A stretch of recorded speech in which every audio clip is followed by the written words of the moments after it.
there's something you guys have asked for. In fact, you've asked for it a lot.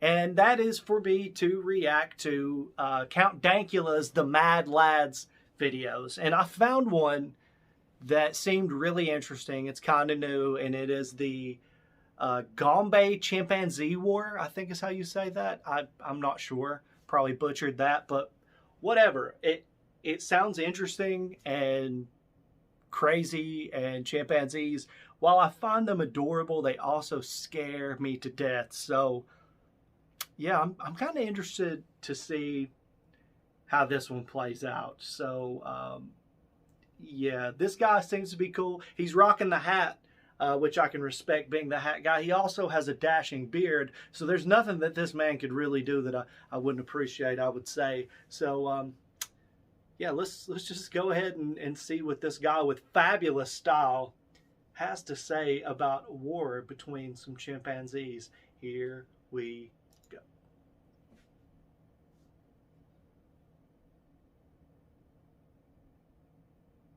The animal mad lads that we've discussed so far have all had a positive and inspiring impact on humankind. Most of them were even war heroes. But nature is a harsh and cruel mistress that maintains a delicate balance between the light and the horrifying, unspeakable dark that is reflected in the stories centred around it. The Jungle Book had Shere Khan, Ken Allen had Otis, tigers have this lunatic, and now the animal mad lads have the Gombe Chimpanzee War. Damn, what an intro.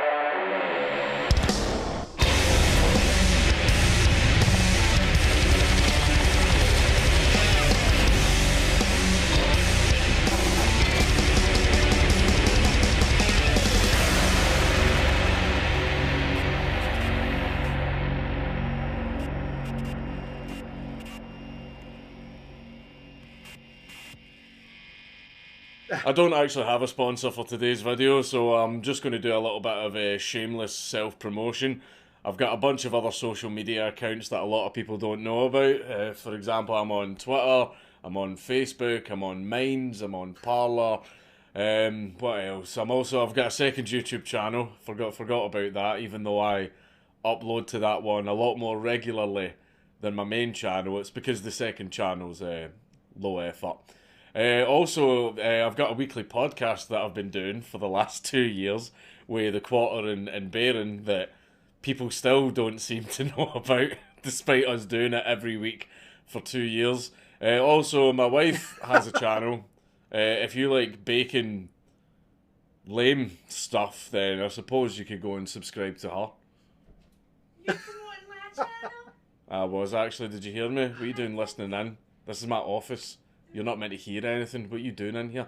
I can hear you through the walls. What are you doing listening Damn. through the walls? You're lying. Get out. Oh. Bitch. So if you want to share my videos around and slap a like on this video that you've not even watched yet, you can do that too. But yes, anyway, let's return to Monkey. In 1960, the primatologist and anthropologist Jane Goodall travelled to the Gombe Stream Research Centre in the Kakombe Valley in Tanzania to study the behaviour of the local chimpanzees, who were known as the Kasakela community. While there, she kept meticulous notes on everything she observed from a banana feeding station in the area, and she was very heavily invested in her research. She even went against scientific conventions and gave all of the chimpanzees names instead of numbers. Goodall observed everything that you'd expect. The individual personalities of the chimpanzees, their intelligence, their affection, and their close social bonds. All the wholesome stuff that you'd associate with these vegetarian, gentle creatures. She even revealed that they were able to use tools. But over time, Goodall began to notice a dark side to the chimpanzees. It turned out that there was a lot of aggression bubbling under their cute surfaces. She noticed that chimpanzees weren't actually vegetarian and that they would hunt and eat smaller primates, such as colobus monkeys. But this was just the beginning of what these creatures were actually capable of. As peaceful and loving as the Kasakela community sounded, the hippie lifestyle ended in the 1960s, and things began to change when the alpha male, a chimp named Leakey, died in October of 1970, and he was succeeded by another chimp named Humphrey. But his promotion to alpha was not unopposed. Two chimp brothers named Hugh and Charlie didn't take too kindly to Humphrey's leadership, and they began fighting with him. Humphrey was a big old boy and was able to hold his ground and intimidate Charlie and Hugh when they were by themselves by throwing rocks at them. However, Humphrey would back down like a coward whenever Charlie and Hugh showed up together. Eventually, this power struggle led to Charlie and Hugh going, "Screw this, we're going to make our own tribe with blackjack and hookers." And they seceded from the Kasakela community. This led to the Kasakela community splitting in two, with the chimpanzees dividing themselves between the groups depending on their social ties to each other. The new Kahama chimpanzee community formed in 1971, and it was made up of Charlie and Hugh, along with males named Goldie, Day, Goliath, Willy Wally, and Sniff, along with a bunch of other females and their young. The secessionist Kahamas gradually migrated south, singing Dixie as they went. The Kasakelas and the Kahamas actually got on fairly well and interacted every so often, but the neighbourliness gradually faded, and the two communities had become almost completely isolated from each other by 1972. And whenever they did cross paths, they would yell at each other and shake trees. Basically, just a bunch of posturing and trying to look tough, warning the other tribe away from their territory. But despite the relative lack of hostility between the two communities, this kind of split in a chimpanzee community is actually very rare and was unprecedented at the time. And no one could have predicted what happened next. In January of 1974, Goldie was minding his own business and feeding on a tree when out of nowhere he was ambushed. A 6-strong Kasakela war party led by Humphrey threw him to the ground and beat the ever-loving daylights out of him with a big rock. Goldie managed to escape, but the damage had already been done. His wounds were fatal. All Jane Goodall and her fellow researchers could do was watch in horror as this brutal attack was carried out right before their eyes. But the real messed up stuff happened after the war party left Goldie to die. The war party began to frantically jump up and down and climb trees and tear branches off them, screaming as they went, like they were celebrating. The researchers had never seen chimpanzees attack one of their own kind before, and they were even more horrified as they watched this war party celebrating it. But this disturbing display of bloodlust did not end there. First blood had been spilled, and the Ooga Boogaloo had begun over a 4-year campaign of guerrilla warfare. The other Kahama males were picked off one by one. Day was the second Kahama chimp to be murdered by the Kasakela war party, followed by Hugh being murdered shortly afterwards. Now, I know what you're wondering. Chimpanzee communities are very tight-knit, so how did the Kasakela War Party get away with murdering 3 of the Kahama community, especially when the death toll included one of its leaders? Well, it's because chimpanzees tend to forage and eat alone, which leaves them vulnerable. It's a pretty scummy move for the Kasakela to attack when their opponents are at their weakest, but I'm not going to argue over morals with a chimpanzee. I'd like to keep my face. Another Kahama chimp named Goliath was pretty old and remained relatively friendly with his old acquaintances of the Kasakela community throughout all of this. But despite his kindness, eventually it was his turn, and no quarter was given. And after Goliath fell, Charlie was murdered soon afterwards. Willy Wally disappeared, but he probably wouldn't have gotten far because unfortunately he suffered from polio, so it's highly likely that he met the same fate as the others. 6 down, 1 to go. Sniff was the youngest of the Kahama males, and he managed to survive for over a year. It seemed like he could possibly escape or maybe even rejoin his old tribe. Maybe, just maybe, there could be the thinnest of silver linings after all of this senseless bloodshed. The secessionist leaders were now dead, so surely the Kasakela could just let bygones be bygones. No. They murdered Sniff too. The Kahama males were now completely wiped out in what was a very one-sided war. But do you know who was actually allowed to come back to the Kasakela tribe though? The females. But there was a snag. As you would expect, the females didn't really want to join the tribe that brutally murdered all of their men. So they resisted.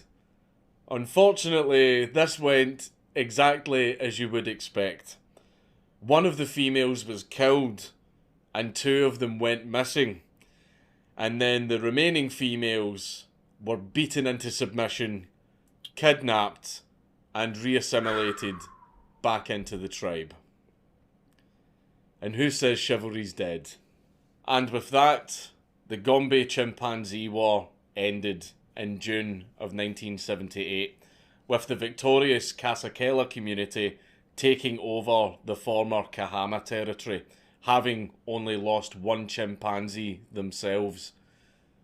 But little did they know, the Kahama community was actually acting as a barrier between the Kasakela tribe and the Kalande community to the south, who had both greater strength and numbers. Upon meeting each other for the first time, the Kalande community went, "Get off my lawn," and it wasn't long before Castle Doctrine was invoked and the territory dispute was resolved by a few violent skirmishes at the border.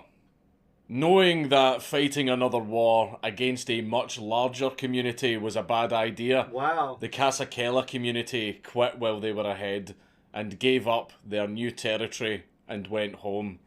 Because karma is a bitch, the Kasakela community kept getting what they deserved, as they were also harassed by foragers from the northern Matumba community. But eventually, the monkey business died down and came to a definitive end. Chimpanzees seem cute, seem lovely, and look all adorable on postcards and in nature shows. But they're actually one of the most violent creatures on the planet. Almost all other animals on Earth will simply chase you out of their territory, as they just want you off their lawn and they don't want to fight unless they absolutely have to, as it risks injury to themselves as well as wasting precious energy. So almost all animals on Earth will avoid fighting unless absolutely necessary. Chimps, however, have been known to actually go out looking for a fight. And when chimps catch their victim, they don't just neutralise the threat by simply chasing it away or stopping once the threat submits. They keep going. And they keep going in the most brutal fashion. There have even been reported cases of chimps catching other chimps and then grabbing their limbs to hold them on their back on the ground while other chimps rip and tear chunks of flesh off I've their heard body and even They go for rip the schlong, their genitals off while they're still alive.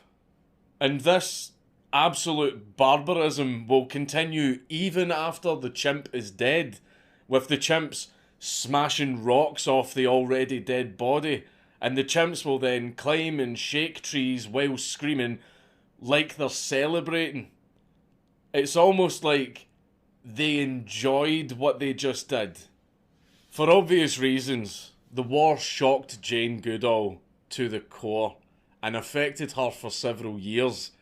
At night, she would be haunted by images of what she witnessed, such as this one example from her memoir.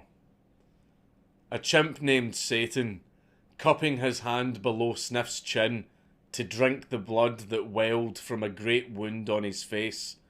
Old Rodolph, usually so benign, standing upright to hurl a 4-pound rock at Godey's prostrate body. Jomeo, tearing a strip of skin from Day's thigh. Fegan, charging and hitting, again and again, the stricken, quivering body of Goliath, one of his childhood heroes. This stuff is absolutely brutal, but it would make for a hell of a Sabaton song. Many scientists were very sceptical of Goodall's observations of the war, and they accused her of bias and of treating the chimpanzees like they were human people, while asserting that they didn't naturally wage war. Some even blamed her for the war breaking out in the first place, saying that her presence and the feeding of the chimpanzees corrupted this naturally peaceful society, which led to violence. Ultimately, Goodall's findings were actually proven right by less intrusive studies of 18 African chimpanzee communities, which showed that chimpanzees do in fact wage war over territory and resources, usually as a result of their social structures breaking down. And all of these seem to have ultimately played a role in causing the Gombe chimpanzee war, as a 2018 study showed that tensions between the two communities were most likely made worse by a lack of females. Which would explain why the males of the Kahama tribe were all murdered in such a brutal fashion, yet their females were allowed to come back to the Kasakela tribe, as when the Kahama first broke off, they took almost all of the females with them. So this war was most likely over women. Oh. Chimps. More like simps. Considering the fact that we share 98% of our DNA with chimpanzees, and that they are largely considered to be among the nicer of the great apes, the revelations of the war also show a dark reflection of human nature, especially with regards to killer ape theory, which suggests that humans evolved to where we are now through warfare and aggression.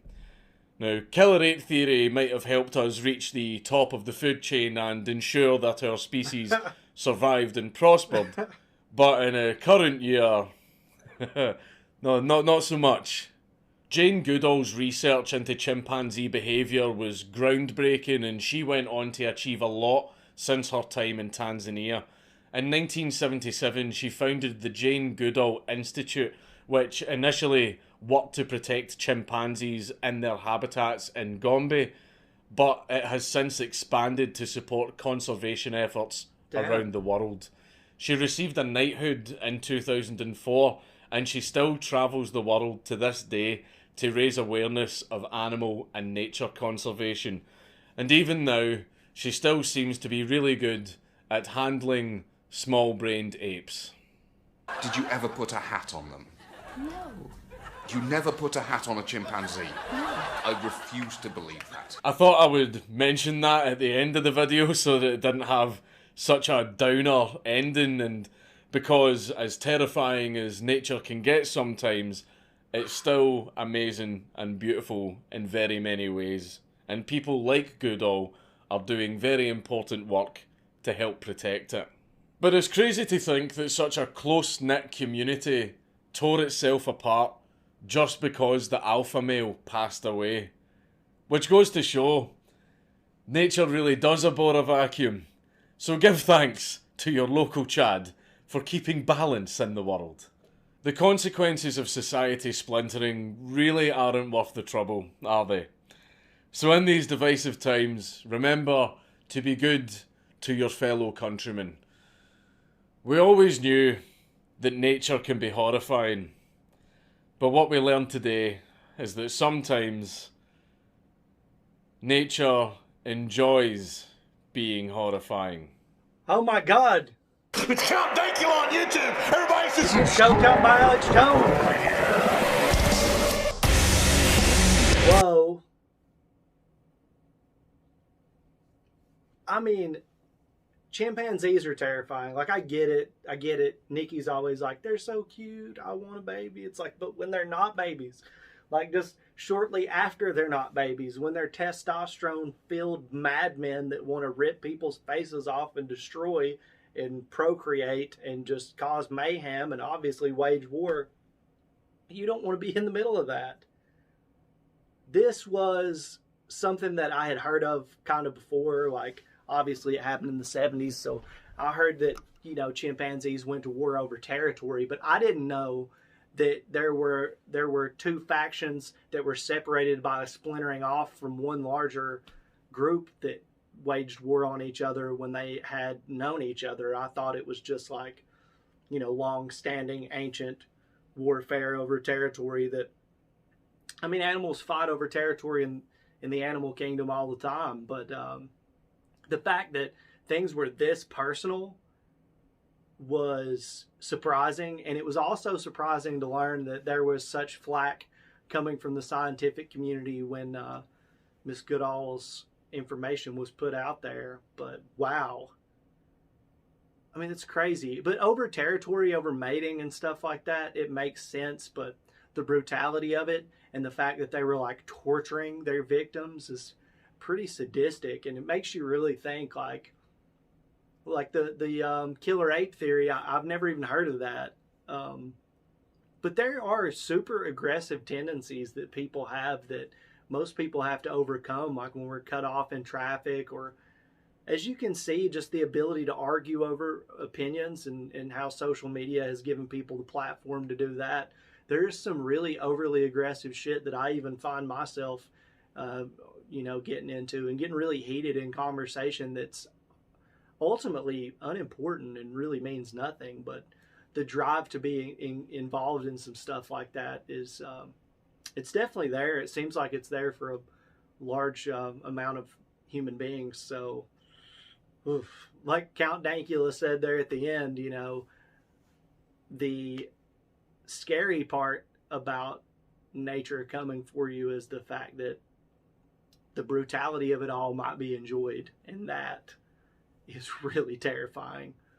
Because, you know, you think about a snake biting you or a shark coming at you or something like that, it's just, that's what they have to do. They're terrified. Well, maybe in certain circumstances, not so much so, but even worse, enthralled at the opportunity to cause some damage and take you out of the situation. So, wow, chimpanzee wars. No thank you. Planet of the Apes is scary. The idea of all that is scary. I don't want no chimpanzee or gorilla or orangutan or anything like that coming from my private parts. I'll tell you that right now. So yeah, pretty scary. I enjoyed that. It was very, very interesting stuff.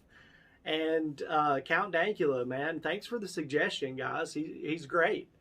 He's really good at giving you the information straight up in a way that's not too difficult to digest. And honestly, I was seeing it all play out like a movie in my head as I was watching it play out there, or as he was saying it, I was watching it play out in my head, and he did a really good job narrating that. So I'm looking forward to seeing more from Count Dankula. If you have any more of these absolute Mad Lads videos or any of his other stuff that you would like to see me watch, or really anything that you want to see me react to at all, go ahead and drop that down in the comment section, because I love getting suggestions from you all. I also would appreciate it if you would subscribe to the channel. Give this video a like. Go check out Count Dankula. Get some of his videos rolling and give them a like, and subscribe to his channel. He does a great job, obviously. And until next time, I think that's going to do it for me. Y'all take it easy.